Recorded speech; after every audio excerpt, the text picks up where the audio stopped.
যারে সন্তান দিছে তারে আল্লাহ দিছে, যারে দেয় নাই তারে আল্লাহই দেয়। ঠিক কিনা বলেন না কেন? যার 4টা ছেলে তারে আল্লাহই দিছে, যার 4টা মেয়ে তারে আল্লাহই দিছে। যার 2 ছেলে 2 মেয়ে তারে আল্লাহই দিছে, যার 1 ছেলে 1 মেয়ে তারে আল্লাহই দিছে। দিয়া আবার কবরে নিয়ে গেছে, তাও আল্লাহই করছে।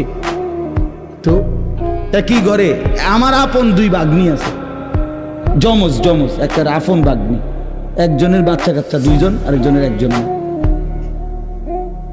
তো এমন কেন? আমার বড় ভাইয়ের 4 ছেলে, মেজো ভাইয়ের 2 ছেলে, আমার 2 ছেলে 2 মেয়ে। এমন কেন? সব কার ফয়সালা? মালিকের ফয়সালা, আল্লাহ তাআলার ফয়সালা।